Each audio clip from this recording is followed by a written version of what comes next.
Chers membres de Trader Pro, bonjour, j'espère que vous allez bien. Alors, j'avais pas fait de vidéo la semaine dernière parce que j'avais été pas mal pris. Alors, je vais refaire le point sur le marché, les indices. Je ferai aussi une vidéo qui va suivre sur le portefeuille action Trader Pro et pour faire un point complet un petit peu sur les marchés. Alors je vous rappelle, si vous vous intéressez au trading, je vous invite avant de commencer en trading réel d'utiliser un compte démo.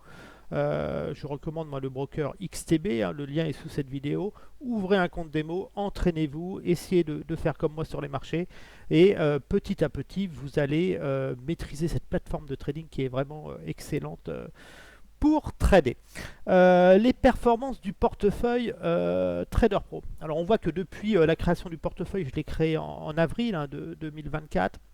J'ai réussi à capter 8871,08 euros de gain. J'ai fait 973 trades, 967 trades. Par contre, j'ai 95,2% de trades gagnants sur les prises de bénéfices. Puis on voit que j'ai une perte de moins 7916 euros. Bah oui, puisque comme vous le savez, je ne suis pas à l'achat des marchés sur le long terme. Et donc, ben, la hausse du marché, je l'ai subie. Alors, bien sûr, si j'ai pu subir cette hausse des marchés, c'est tout simplement parce que j'ai continué à faire du gain derrière. Donc ça c'est important. Donc mon portefeuille, et malgré tout, malgré l'envolée des indices, est toujours positif, puisqu'on voit que j'ai un solde de 20 953 euros. Voilà, donc si les marchés revenaient au niveau de prix de mes ventes, bah, mon portefeuille ferait un boost 8 000 euros à peu près, je serais pas loin des 30 000 euros. Les performances depuis le début du mois. Alors ce mois-ci, j'ai dû être agressif sur les marchés. On voit que j'ai fait 4 trades. 4 trades, j'ai fait 1700 euros de gain, bah, tout simplement puisque bah, j'ai envie de tenir mes positions vendeuses long terme sur les marchés, puisque j'estime que cette hausse, pour moi, n'est pas une opportunité d'achat long terme, mais une opportunité de vente long terme à des prix très très forts. Donc il faut que je puisse vendre, mais tenir mes positions, ça veut dire que sur le court terme, il faut que je puisse gagner de l'argent pour compenser mes pertes latentes. C'est de la couverture un petit peu de position que je fais sur les marchés.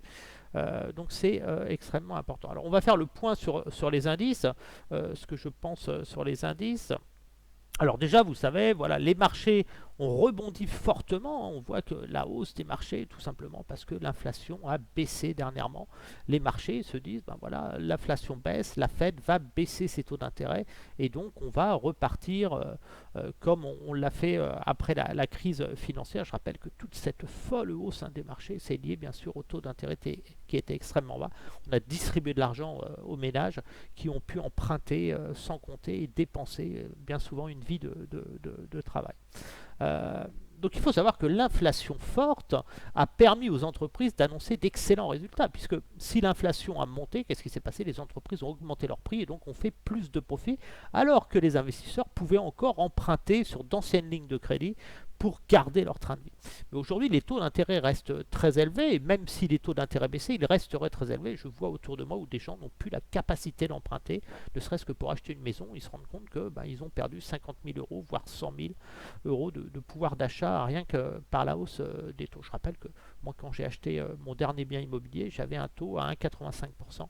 Voilà, maintenant, regardez les taux sur l'immobilier, ils sont beaucoup plus hauts et donc c'est des mensualités qui explosent à la fin du mois. Alors, on a eu les salaires qui ont augmenté aussi, hein, les entreprises ont augmenté leurs salaires, donc c'est des coûts en plus. Mais voilà, la hausse des salaires a été compensée un petit peu par la hausse des prix et donc les résultats d'entreprise ont été encore confortables et on a pu vendre du rêve au marché, leur dire que les profits seront encore de plus en plus élevés dans les années à venir. Sauf que là, désormais, l'inflation baisse, donc les prix, va falloir les baisser pour les entreprises et puis toujours garder les salaires élevés parce qu'on ne va pas pouvoir baisser les salaires. Donc il y aura des vagues de licenciements où je m'attends plus, moi, en 2024, un petit peu un piège sur les marchés. Alors sur le court terme, la tendance est haussière, bien sûr, mais je pense qu'on va arriver encore sur une opportunité de hausse. On va peut-être pousser encore, mais on va avoir une nouvelle forte baisse des indices à venir, une correction. Et je rappelle que sur l'indice CAC 40, ma zone d'achat se trouve maintenant entre 5063, disons 5050 points, et 4450 points. C'est là que j'achète les actions long terme. Donc pas bon. Plus on s'éloigne de ce support des 23,6% des 6400 points, plus le potentiel baissier va devenir important puisqu'on reviendra sur ce niveau-là. C'est inévitable, c'est toujours comme ça.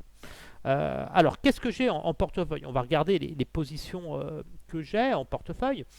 Alors, qu'est-ce que j'ai? On voit que j'ai le NatGaz, on voit que je suis à l'achat du gaz, j'accumule le gaz, hein, comme je vous le disais, on a fait des profits sur le gaz cette année, et je vais continuer à le faire. Alors, j'ai une perte latente, mais on voit que c'est des petites positions, et je continue à accumuler le gaz, parce que je m'attends à une reprise de la matière en 2024.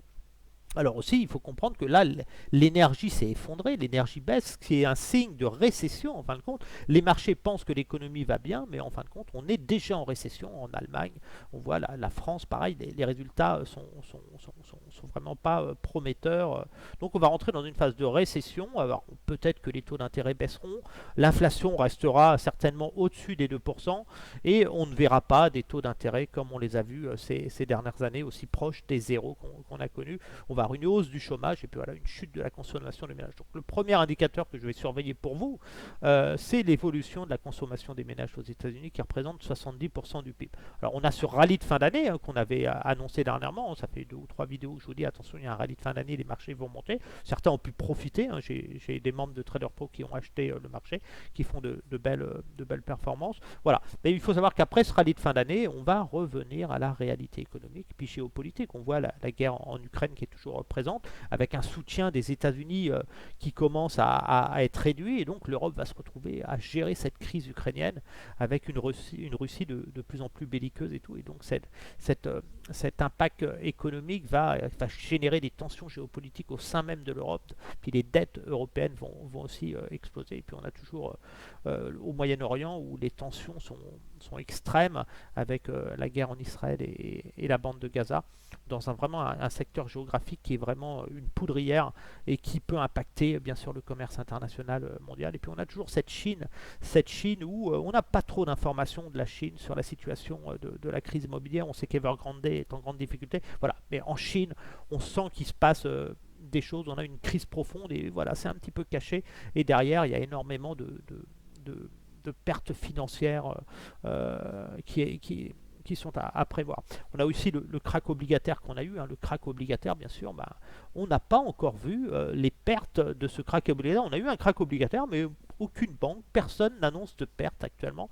Donc je pense qu'on va commencer à avoir l'impact de ce crack obligataire. C'est quand on voit quand la mer se retire qu'on voit ceux qui se baignent nus, comme disait Warren Buffett.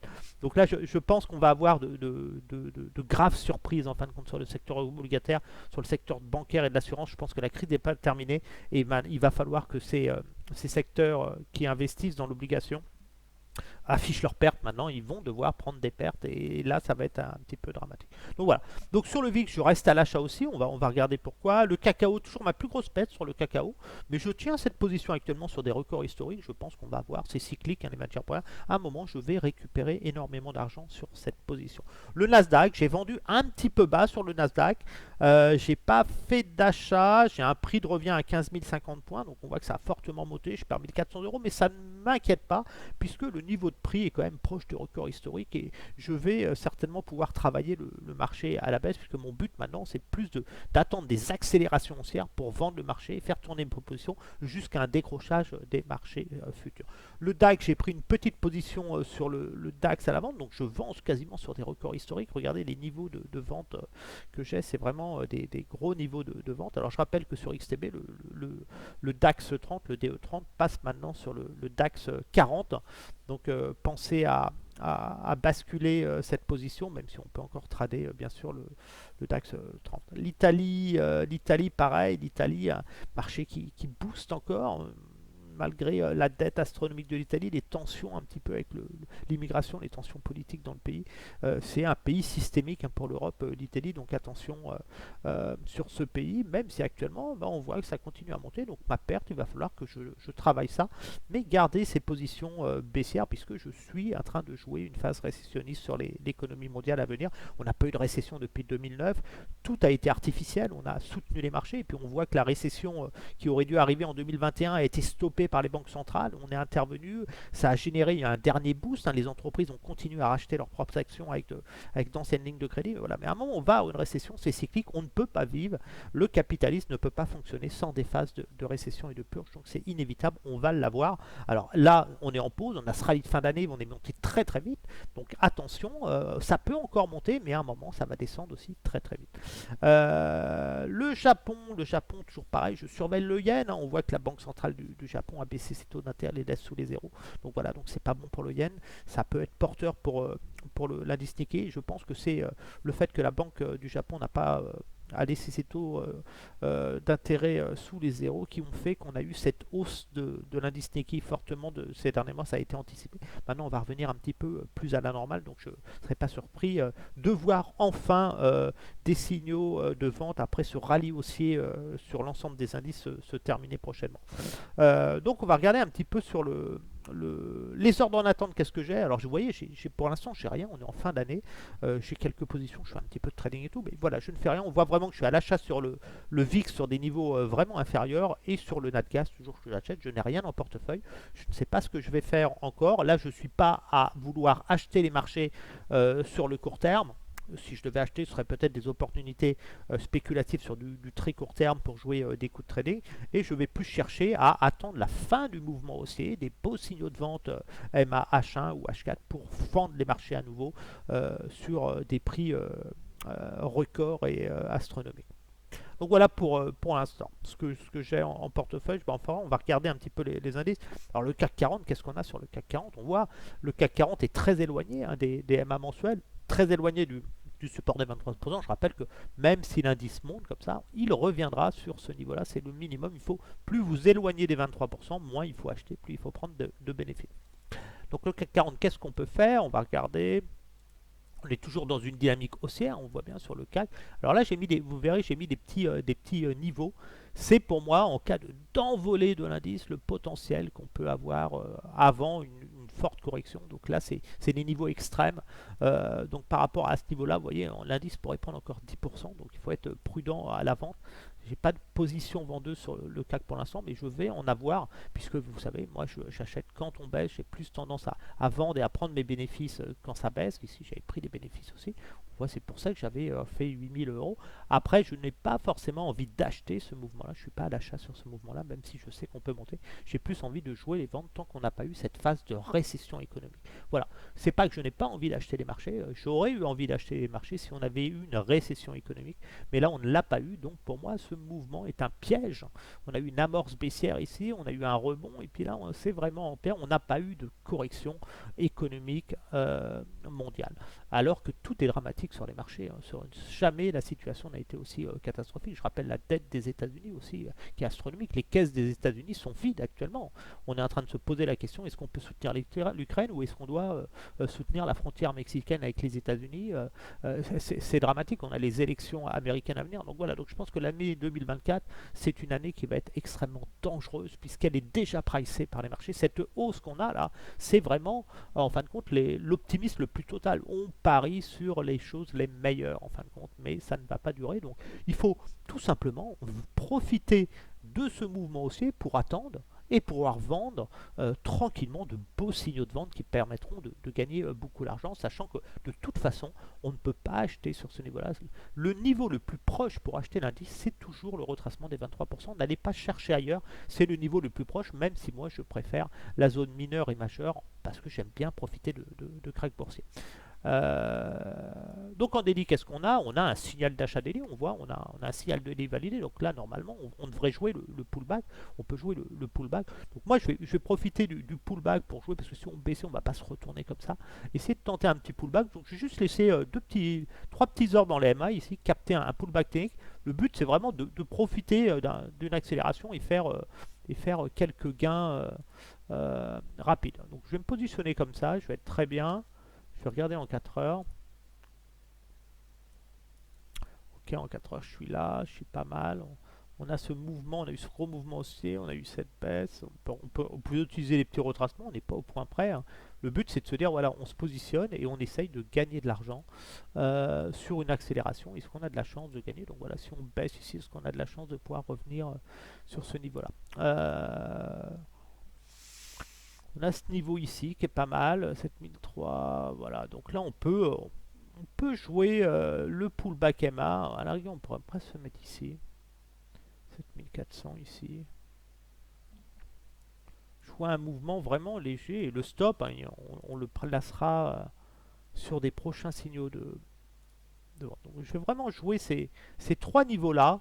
Et je vais pas aller, je vais pas aller prendre de risques. Hein, je vais vraiment aller chercher une poussée sur le record historique ici. Voilà, je vais vraiment me mettre dans cette situation. Voilà. Je vais vraiment jouer ça parce qu'on a un signal d'achat daily qui est en train de se faire. On a eu le H4 hein, qui a été généré. Donc là, je vais rentrer vraiment sur le daily, capter le daily pour jouer une accélération et puis accompagner le mouvement. Je serai vendeur de l'indice CAC 40. On voit, on a eu le signal d'achat. Ici, vous avez un beau signal d'achat MA30, là, des retours. Et on a eu un faux signal ici. Donc, on pourrait presque passer sur le 1 heure. Voilà. Voilà. Donc là, on voit bien que le 1 heure, c'est le signal le plus fiable. Je serai vendeur de l'indice CAC quand on aura un signal de vente horaire nouveau sur l'indice. Mais là, je vais rester sur ces niveaux-là pour jouer des accélérations haussières. Sachant que c'est du très court terme, j'ai plus tendance à vouloir vendre l'indice après ce mouvement-là. Regardez, on est un peu comme dans ce mouvement-là. On est en train de faire cette hausse ici, et puis derrière, vous avez baissé comme ça. Donc là, c'est vraiment jouer des mouvements, correctifs. Le DAX. On a un signal d'achat daily sur le DAX. On a un nouveau signal d'achat daily. Donc pareil sur le DAX, je vais juste essayer de capter un petit signal d'achat, vraiment dans cette zone-là, c'est histoire d'essayer de gratter du gain. Je vais rester sur ces niveaux-là, voilà. Je vais acheter les MA ici, de deux zones. Vraiment une belle opportunité, si j'avais une belle baisse furtive. Ça nous amène là, voilà. C'est vraiment les deux niveaux que j'achèterais pour la fin de l'année pour jouer avoir une correction, un petit mouvement et puis peut-être une poussée ici. Je vais rester comme ça. Et voilà, c'est tout ce que je vais faire sur l'indice DAX. Et je vais être en attente. Voilà, je vais vraiment jouer un pullback pour tenter une autre poussée. Mais voilà, autrement, je ne fais rien maintenant sur les indices. Je suis dans l'attente. Je laisse les indices monter pour pouvoir les vendre prochainement. Donc, j'ai rien à faire sur les indices actuellement. Le Nasdaq, ok, on est revenu sur les plus hauts. L'US 2000, on voit, on a une poussée, donc on a tendance à vouloir monter aussi dessus.